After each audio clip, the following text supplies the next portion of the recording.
What's up? This is Adam Oppenheimer from LTV, and we're interviewing Bo Burnham after he did a show here tonight. How's it going, Bo? What's up? How's it going? First question. I didn't answer either time. What's up? I didn't answer. Oh, there's the third what's up I haven't answered. Should I give you a second? It's already off to contentious start. I like the yellow paper. Thank you. It's real. Old school. Seinfeld wrote all of his episodes in yellow paper. So Is that true? Yeah. Very cool. Yeah. Anyway, that wasn't my question. Early on in your career, you made a college humor video where you taught people how to get laid using a piano. Now, on the flip side of that, are there any instruments you recommend people definitely not use when trying to get laid? Oh, God. Steve Martin was successful with the banjo. I think that's out of it. Yeah. 4 synths. 4 synths. Can we get the elevator turned down?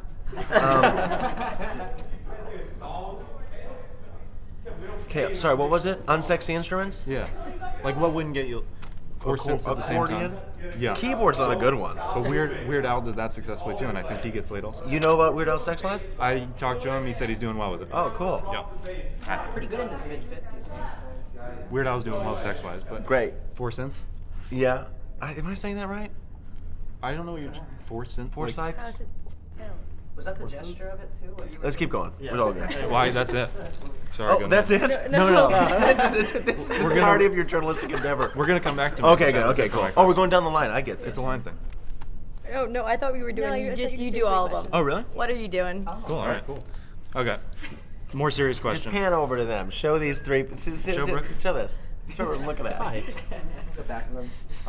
So what's the difference in finding inspiration from when you were a kid making YouTube videos, whereas now you're an established comedian? Do you find it harder to find inspiration now than you did before?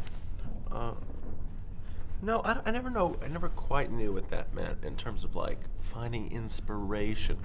I don't know. Like, do you find material comes to you easier now that you're more well known? No, probably not. I mean, well known isn't a problem. It's you know, being just like think of what you were when you were 16, Right. and then how old are you now? Right. How old am I? Oh, you guys are 20. 21.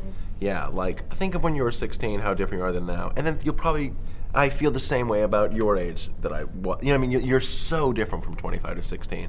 So I can't really. It's like inspiration. You know, it's like I'm a whole completely different person. I mean, back then I was like just trying to be like edgy and offensive. I think, and I kind of quickly found out that like being edgy and offensive is the least edgy thing you can possibly do. You know, it's like the bread and butter of America. It's like, you know, Ted 2. It's like Deadpool. It's like revolutionizing the superhero genre. It's like, it's Seth MacFarlane jokes and a costume. I mean, this is the most bankable stuff you could possibly do. The least risky stuff you can do is be like really edgy and offensive. And I just kind of got tired of that pretty quickly. Cool. And lastly, do you find it easier to be more open through musical comedy than through normal stand-up? Have you found that as a way to maybe speak about things that you wouldn't be able to if you were just doing normal stand-up? I don't know if it's about openness, and I don't know if I totally separate them, because I think my show's about both of them. It's easier to be bigger. It's easier to do a larger idea. It's easy to probably make... When I go to theater, I like the... It can be a little bit... Whatever a lesser pretentious word of transcendent would be, of like, you know, in a concert you can just kind of lose yourself in it. You can't really lose yourself in a dude talking or a woman talking. So yeah, it just all of the stuff I think are tools to do what I'm talking about, and what I think I'm talking about is a whole other thing, you know. So you don't find yourself saving some material for songs specifically? It just comes out as that or not. You know what I mean? It's not like it's not saving it for a specific meaning, but it kind of reveals itself as that. It just, you know, it's not like, oh, do I do this as a stand-up or I do it as a musical thing. It's just like little jokes you put in. Sometimes you could put a little joke, I guess, in a song, but that's what my stuff was earlier. I think my earlier stuff was just like kind of bad jokes over music, so they became okay jokes. And now I really think I try to make it have the music evoke the thing, or build the idea first. Okay. Cool. Thank you. That was almost a thought. This is it? For me. Oh, now we go down the line. Yeah. Oh, I thought you were doing all of everyone's questions. Oh, I get this now. Oh, no, it doesn't matter. It doesn't matter. Stop it. Do you switch now so Should they I can switch? do? Should we switch? Yeah, I think you should switch. So Go down you the can line. do. You sit there. I'll be second You all chair. scoot over. Got it. All right, cool. So, well, I gotta do Well, the we're gonna radio. do it. Gotta do the radio Don't thing, tell you me know, what so- to do. All right. You're listening to 91.3 FM WTSR at the College of New Jersey. Hi, I'm Luke. And I'm Brooke. And we're here with comedian Burnham, who just performed a hilarious set at TCNJ's very own Kendall Hall. We love bricks. Bo, welcome. Thanks, man. Happy to be on this thriving medium of radio.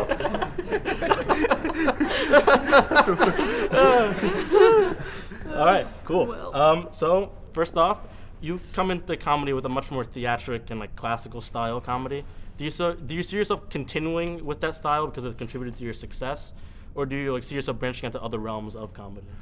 I don't know, man. I am not lying when I am saying it's a very good possibility I don't do it anymore after this one comes out in a couple months.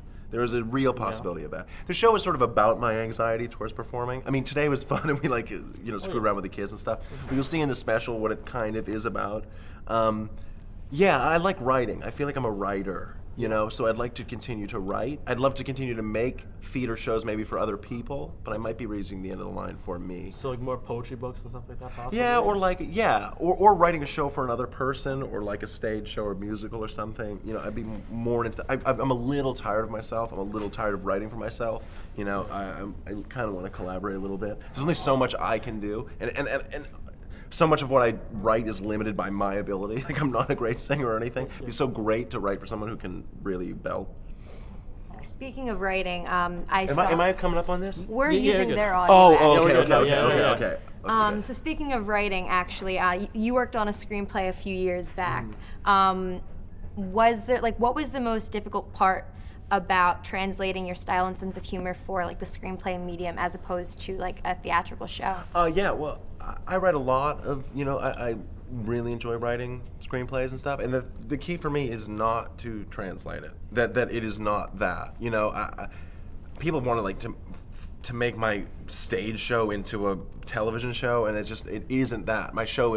My comedy show is so specifically built to be a live thing that you experience, you know what I mean? Live. So when I go to write a film or a television show, I want to write that medium. I think like if you have something that is mutable, missable to other medium, it's probably not that great. Maybe there are some things that just perfectly translate to other mediums, and a lot of comedians specifically do their stand-up in a way as they're coming up so that they can get a television show. It isn't to be a stand-up show, it's to be a showcase for their eventual sitcom. And I didn't want to make that. I look at my stand-up show and I go, I have no idea how to put that on television, because it isn't on so yeah, it was more the challenge of learning how to do something different. And so I always try to approach it like that, trying to approach something differently. And then hopefully you could kind of see similar style, or it's coming from me, so I guess that's the consistent thing. But yeah, my stage show is the stage stuff, and everyone wants to make a million varieties of everything, and wants to make the radio version of this, the television version of this, and I think you just kind of should stick a little bit in your lane when you're in it, and when you go into something else, try to it's like Shrek the musical, and I'm just like, oh God, like, you know what I mean? It's like Legally Blonde. It's like all the musicals on Broadway right now are movies made. It's just like, this is awful. This sort of like everyone's hands in each other's cookie jars, I think, is kind of detrimental to the stuff, because I think when you embrace a medium for what it is, and you look at the medium and you write something for it rather than translate something to it, it's better. Right, cool. Gooder.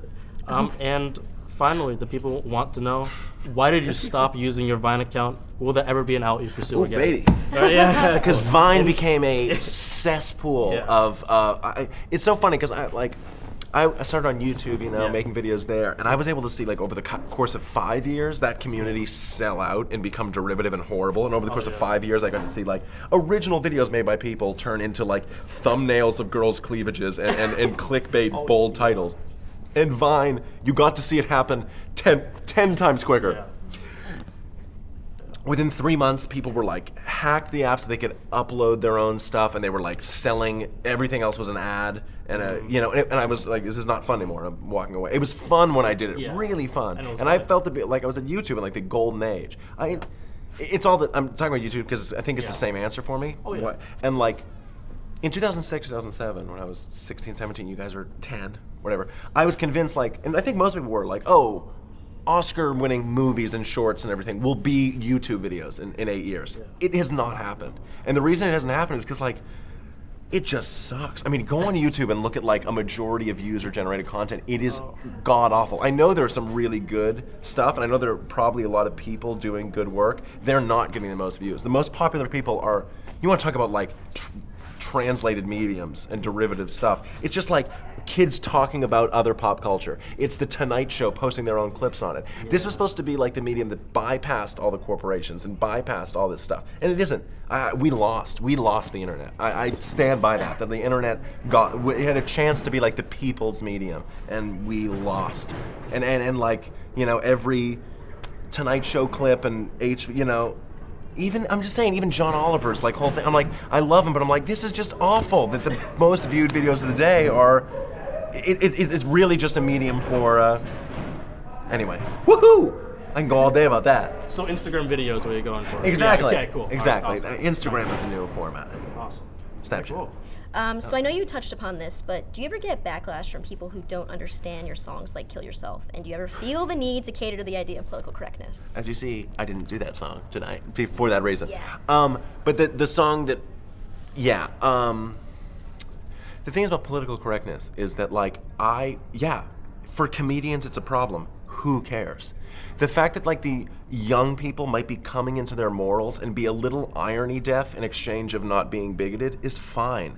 You know, the idea that like, oh my God, people aren't like, kids aren't so psyched for my subtle racial humor that if they should understand that I'm actually making fun of the privileged and not, but in exchange, you know, it's I think political correctness is a slight overcorrection to a problem that needs to be corrected. It's a little bit clunky. It's a little bit, but it's young people caring about things. So I don't really care. And I'm a tough guy, I'm supposed to be. All these comedians complain about it. I'm like, isn't this what you are? Don't you guys, you're the same guys that like worship Lenny Bruce for being carted off in handcuffs. The crowd might get a little sour to it.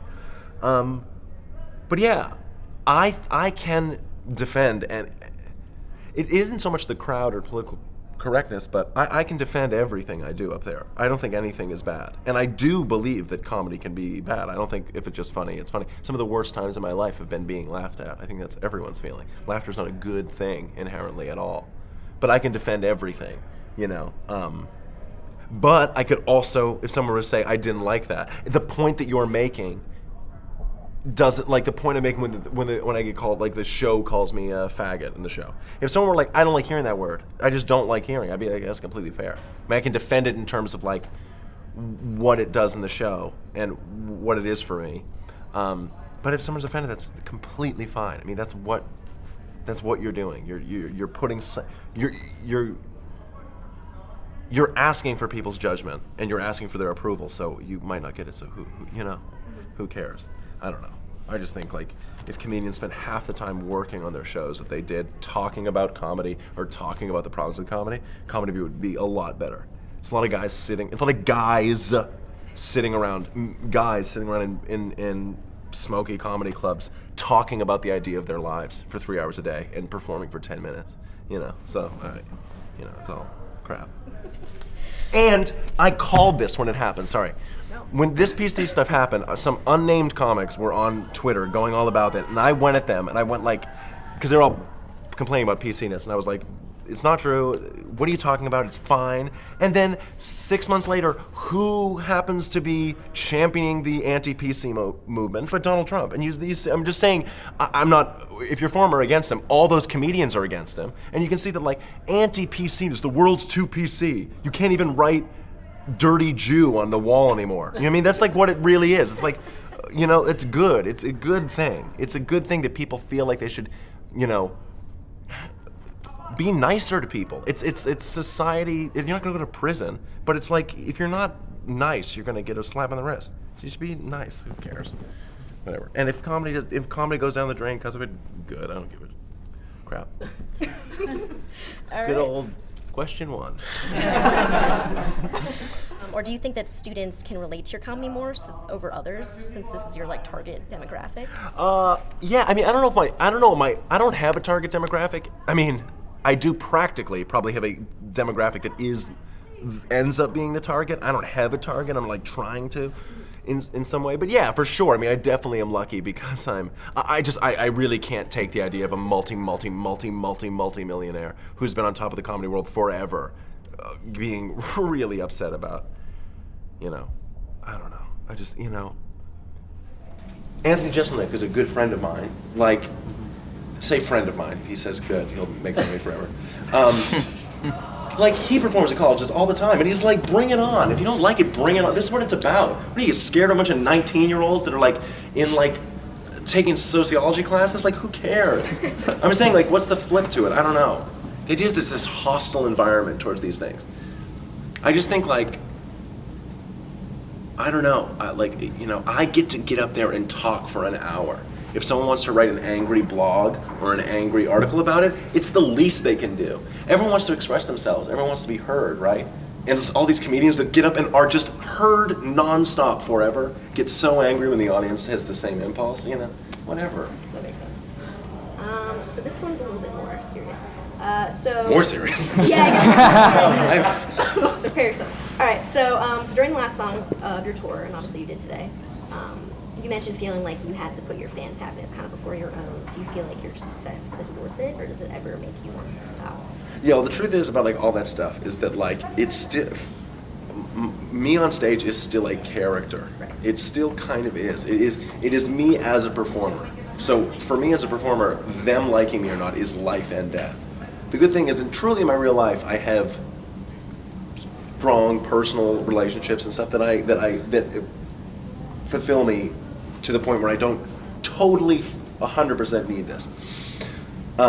So I'm saying I'm much more dramatic. It's funny that like I do something crazy and funny and people are like, ah, he's kidding. And then I do something a little dark or whatever and everyone's like, this is him. This is absolutely him, Both are exaggerations of something. But yeah, I mean, I've never been great with performing. I've been, I've had panic attacks on stage in front of like 2,500 people, It's very strange to me. And I feel like I signed up for a life that I wouldn't have necessarily chosen if I had started now, when I was 16. But the more important thing to me, I think, and what I figured out with this show in particular, is that like comedians talk about everything. And they hold everything's feet to the fire, and they're exposing truth, and they're speaking truth to power about government and society and blah, blah, blah. But they're never really speaking truth to the power that they're actually participating in, which is performing. Which is like the actual truly what I think the thing I have most, am most qualified to speak about that's troubling is celebrity and attention. That's what I do. So for comedians to get up and, fucking airlines and Bush and all, it's like, yeah, but you're sitting, you just by doing this, you're perpetuating this stuff. So it was tough for me, and why my shows always are a little strange and conflicted, I think, is because as I grew up and came in, I think I realized, I hate a part of this. I truly hate, it sounds so lame to say, but I really do think celebrity is so bad. So bad in all of its forms. It's really corrosive to people's spirits. And I think it started being that when the floor fell under it. Because these used to just be famous people, but now it is a continuum which starts with one like on your thing and ends at Kim Kardashian. People really do think that it's like a ladder that they fall upon. And that like that almost people you almost find this like in like a college or in a friend group. The popular kids are like more famous, like the famous ones at school. It really is I think it's awful. I think it's really, really bad. And so I can't stop talking about it on stage. Like it's all. So the point of all that stuff you're asking about is that I had to rip apart. I wanted to wake people up to what was happening, which is like, we're all facing, like there's 1,000 of you here and I'm up here and I'm trying to be relatable and you guys all like me and I'm the cool guy, but this is so weird. This is truly, truly weird. And, but I still like have like, shows like little girls come screaming up and I'm like, were you listening? But not totally, because a lot of fun little kids will like yell out like, I like the idea of you now. Like I think what's fun is that like a lot of, and and back to the target demographic thing, which maybe you were saying. Were you saying? Yeah. John? Which like I used to not want a young audience. I used to be like, I want adults. I want like 30-year-old cool comedy people. But they don't need this. They don't need anything. They're cool. So I feel very lucky that I get that young people just want to. I don't take that lightly. You know, yeah. Because what's weird is that, and it's starting to not happen now, but I felt like the youngest working comedian since I started. That's what's so strange. I still feel like there really aren't comedians younger than me that are touring or anything or doing shows. So I've always felt like and I'm just starting to now get Gerard Carmichael or Pete Davidson, other comedians now that's starting to come up. And I'm just so excited to see it. And I was so worried that when it started to happen, I'd be like, oh, am I going to react so negatively to this? But I'm just so happy. I'm excited to see what people my age and younger have to say. And I think they will be talking about this. I'm just saying about that. I think they will be very self-conscious about things because we've just been taught that way. God, I don't know where that answer started or when. It's great though. Either way, I like it. Word salad, yummy, yummy. All right.